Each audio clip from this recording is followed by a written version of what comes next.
ॐ यं ब्रह्मा वरुणेन्द्ररुद्रमरुतस्तुन्वन्ति दिव्यैस्तवैः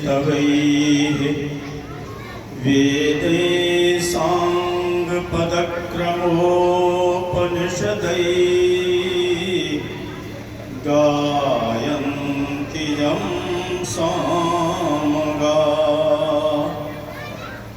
ध्यानावस्थिततद्गतेन मनसा पश्यन्ति यं योगिनो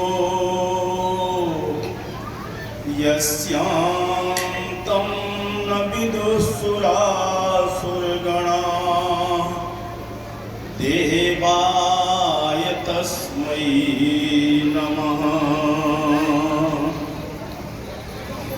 ध्यायेत् नित्यं महेशं रजतगिरिनिभं चारुचन्द्रांशं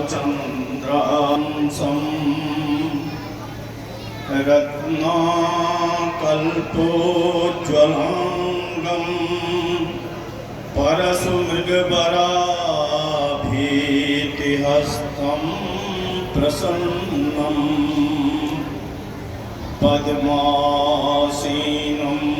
समन्तात् स्तुतममरगणैर्व्याघ्रकृतिं वसानं विश्वाद्यं विश्वबीजं निखिलभयहरं पञ्चवक्त्रं त्रिनेत्रम् घण्टाशूलहलानि शङ्खमुसले चक्रं धनुश्रायकम् हस्ताब्जैर्दधतीं अनन्तविलसत् चेतांशुतुल्यप्रभाम् गौरीदेहसमुद्भवां त्रिजगताम् आधारभूतां महापूर्वामत्र सरस्वतीमनुभजे शुम्भादिदैत्यार्दिनीम्।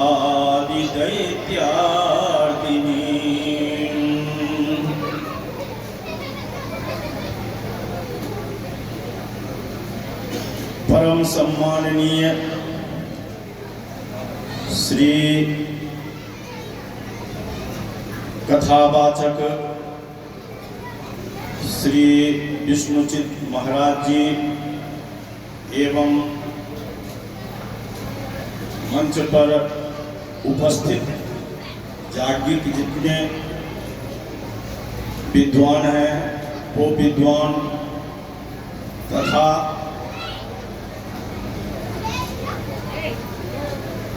आसपास से आने वाले जितने भी श्रद्धालु हैं वो सब श्रद्धालु एवं पंडाल में उपस्थित माताएं बहनें। भैया सांझ की बात क्यों कर रहे हैं आप लोग? बहुत ही परम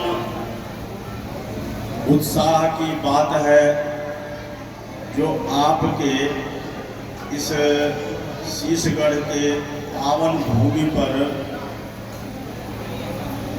ये महायुद्ध यज्ञ का महा आयोजन हुआ है। ये ऐसे तो कोई भी काम जो होता है वो कोई व्यक्ति नहीं करता है, क्योंकि विशेष रूप से यज्ञ के मालिक जो होते हैं वो मात्र नारायण होते हैं। लेकिन हमारे आपके सिर पर वही नारायण जब सवार हो जाते हैं, बैठ जाते हैं, तो उन्हीं की प्रेरणा से इस तरह का महान आयोजन किया जाता है। और इस आयोजन, ये जो आयोजक गण हैं, उन आयोजक गण का जो है विशेष इस यज्ञ में योगदान रहा। और साथ ही सबसे महत्वपूर्ण ये रहा कि हमारे कथावाचक आचार्य जी ने जो इस 7 दिन से कथा अमृत की झड़ी लगा दिए हैं, वर्षा किए हैं।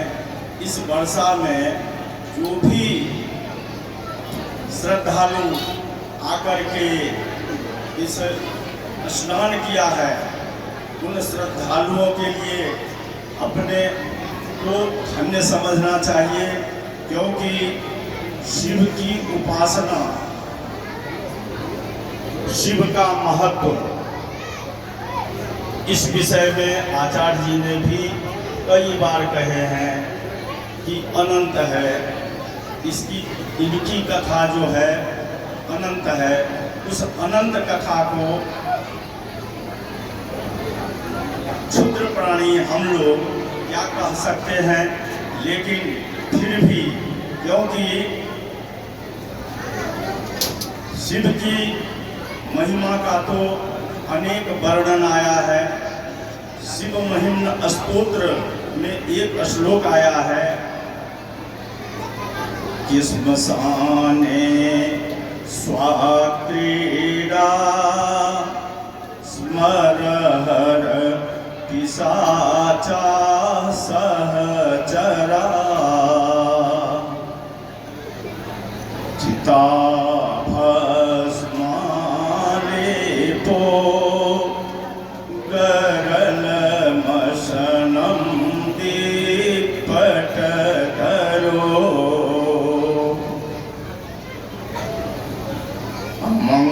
मंगल्यं शीलं तब भवतु नामैवमखिलं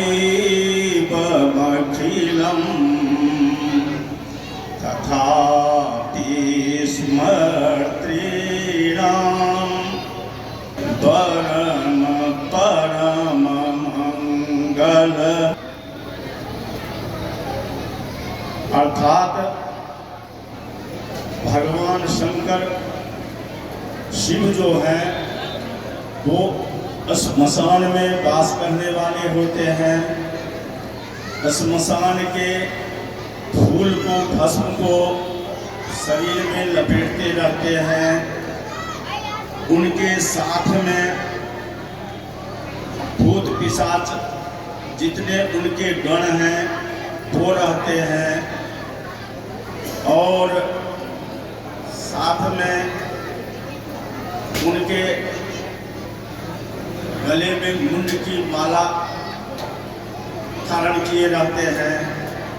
ये सब कुल मिला करके जितने भी इनके कृत्य हैं वो वास्तविक रूप में अमंगलकारी तो है, लेकिन अमंगलकारी होने के बावजूद भी यदि भक्त उस शिव को पार्वती के साथ में, इसलिए कि अगर पार्वती शक्ति को अलग करके केवल शिव को यदि हम आराधना करते हैं तो वो आराधना पूर्ण नहीं माना जाता है, अपूर्ण। क्योंकि शक्ति को छोड़ करके अगर शिव को पूजेंगे तो वो शिव नहीं शव के रूप में बने।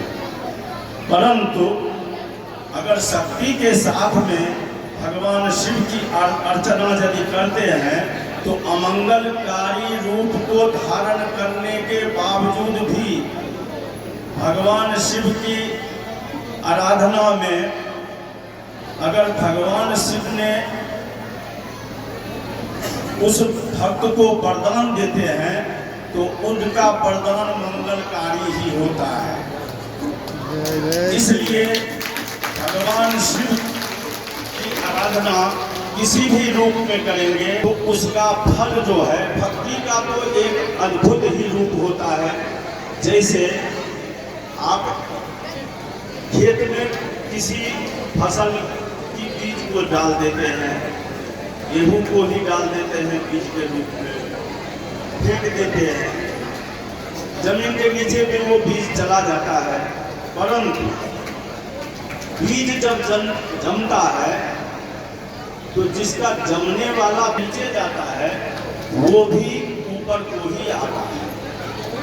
कहने का मतलब है कि भक्ति का रूप जो है अनेक होता है, चाहे जिस रूप में भक्ति करे उस रूप में भक्ति कर सकते हैं।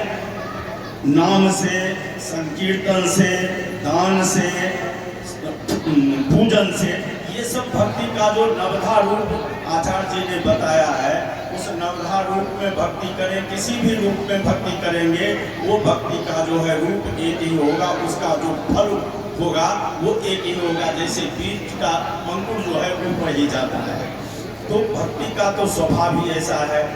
दूसरी बात यह है कि आज